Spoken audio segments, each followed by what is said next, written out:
रिहा करो भाई, रिहा करो। सोनम वांगचुक जी को रिहा करो।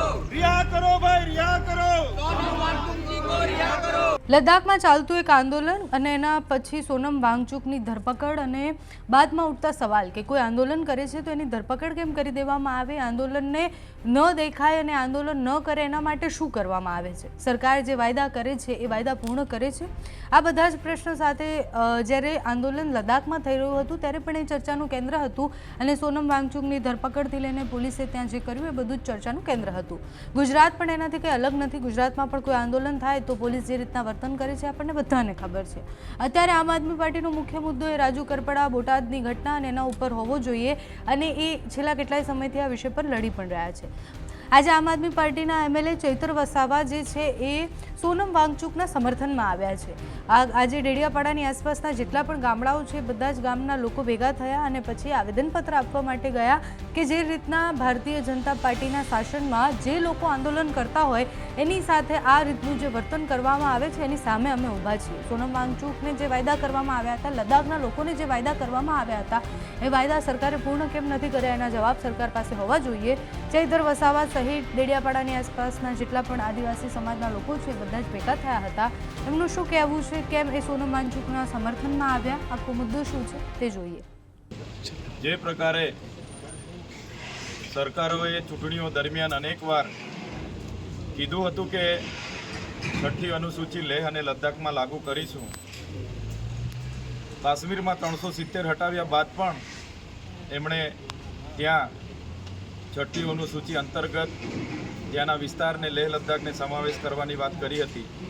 ત્યારે છેલ્લા ઘણા સમયથી ત્યાં 6ઠ્ઠી અનુસૂચિનો અમલ ન થવાથી સોનમ વાંગચુકજીના આગેવાનીમાં અહિંસક રીતે આંદોલન ચાલુ હતા। એમણે અનેકવાર લેહથી લઈને દિલ્હી સુધીની યાત્રાઓ પણ કરી અને ત્યાં બેસીને શાંતિપ્રિય રીતે એમણે ધરણાઓ પણ કરી, છતાં સરકારે એ લાગુ ન કરવાથી ત્યાંના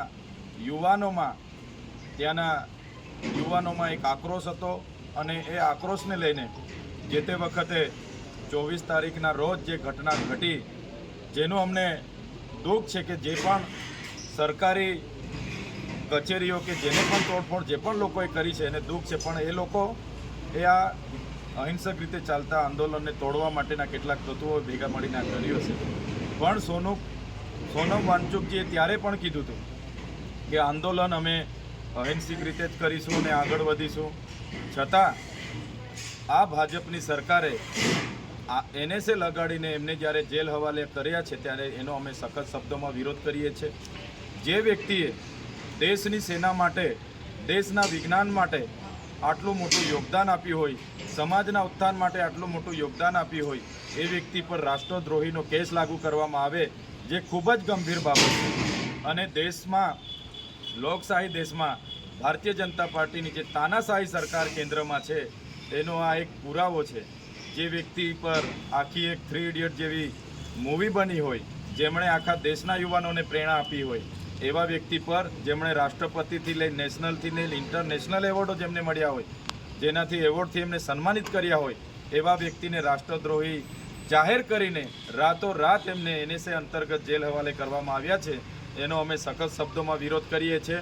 સરકારને કહેવા માગીએ છીએ, અનેકો દેશમાં તમે જોયું હશે ક્યાંય પણ તાનાશાહી સરકાર ચાલી નથી અને ભારત દેશમાં પણ આવનારા દિવસોમાં જે પોલીસને આગળ કરીને, આર્મીને આગળ કરીને જે આંદોલનો દબાવવામાં આવે છે, જે વિપક્ષને દબાવવામાં આવે છે, આવનારા દિવસોમાં ચાલવાનું નથી। અમારી માંગણી એટલી જ છે, આજે સમગ્ર દેશના તમામ રાજ્યોમાં, તમામ જિલ્લા અને તાલુકા લેવલે એકી સાથે અમે માન્ય મહામહિમ રાષ્ટ્રપતિને સંબોધીને આવેદનપત્ર પાઠવી રહેલા છે। આવનારા દિવસોમાં પણ જ્યારે જરૂર પડશે તો સમગ્ર દેશના તમામ લોકોને, પ્રકૃતિ પ્રેમીઓને, આદિવાસીઓને અને સોનમ વાંગચુકજીના સમર્થકોને ફરી આહ્વાન કરવામાં આવશે। જ્યારે ગાંધીનગર જવાનું હશે ગાંધીનગર પહોંચીશું, જ્યારે દિલ્હીનું આહ્વાન થશે ત્યારે અમે દિલ્હી પણ પહોંચીશું। અમારી માંગ 6ઠ્ઠી અનુસૂચિ લાગુ થાય અને સોનમ વાંગચુકજીની રિહાઈ થાય, આ માંગ અમારી છે અને આ માંગ સંતોષવામાં નહીં આવશે તો આવનારા દિવસોમાં લોકોને જાગૃત કરીને પોતાના અધિકારો માટે લડતા અને ભેગા કરતા અમે આગળ વધીશું। સોનમ જે પ્રકારે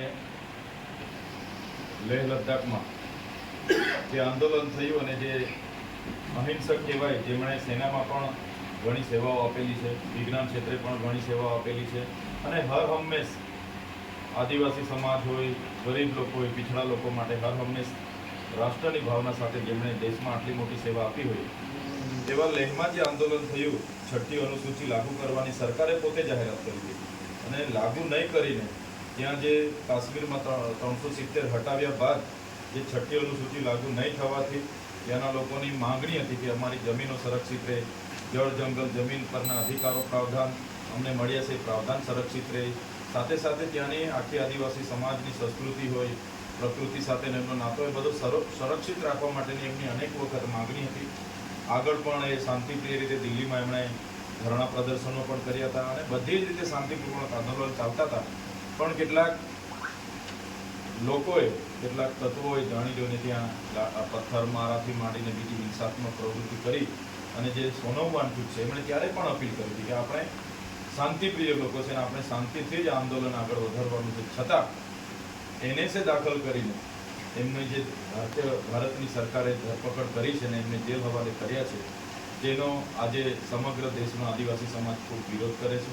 અમે પણ એમના વિરોધમાં જોડાયા છે અને અમારી બસ માંગણી છે, સોનમ વાંગચુકે જે યોગદાનો આપ્યા છે એના બદલ એમને અનેક એવોર્ડ પણ મળ્યા છે.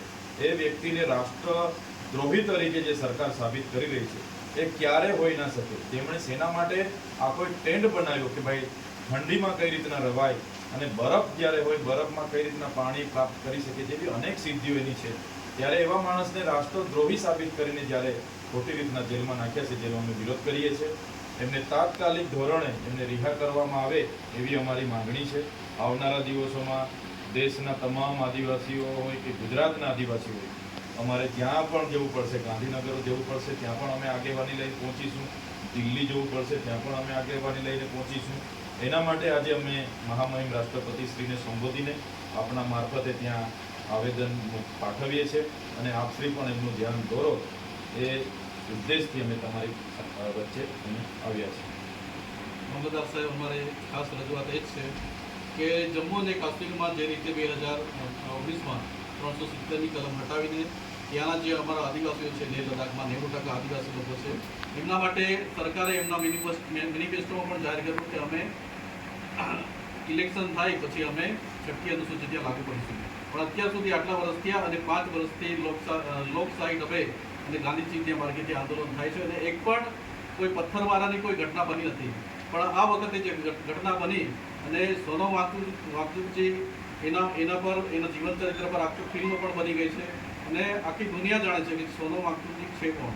તો એના માટે ખોટા દેશદ્રોહીનો આરોપ મૂકીને અમારી જે આદિવાસી સમાજની જે લડત છે 6ઠ્ઠી અનુસૂચિ લેહ લદ્દાખમાં લાગુ પડવાની, એને ખતમ કરવા માટેનું કાવતરું છે. એના માટે અમારી ખાસ રજૂઆત છે.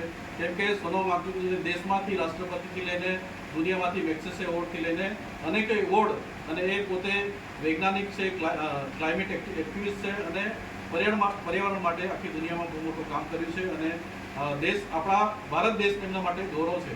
તો અમારી સરકારને ખાસ વિનંતી છે કે રાષ્ટ્રપતિને અમે આવેદનપત્ર આપીને વિનંતી કરીએ છીએ કે સોનમ વાંગચુકજીને રિહા કરવા માટે આજના દિવસે આખા ભારત દેશમાં 18 જેટલા સ્ટેટમાં એક જ દિવસે દરેક તાલુકા અને જિલ્લા કક્ષાએ આજે આવેદનપત્ર આપવામાં આવી રહ્યા છે.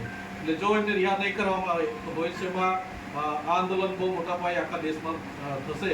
કેમ કે જે માણસ ગાંધીજીના માર્ગે અને ગાંધીયન છે એના પર આવી રીતે એનએસએ લગાવતા હોય, એટલે અમારી ખાસ આપની રજૂઆત છે કે આ આવેદનપત્ર રાષ્ટ્રપતિ સુધી પહોંચે અને કલેક્ટર સાહેબ બધાને ધ્યાન પર દોરે કે આવી રીતે આદિવાસી સમાજમાં એક વિરોધ ઊભો થઈ રહ્યો છે. એટલે અમારી ખાસ તમને વિનંતી છે કે અમારો એક અવાજ પૂછો.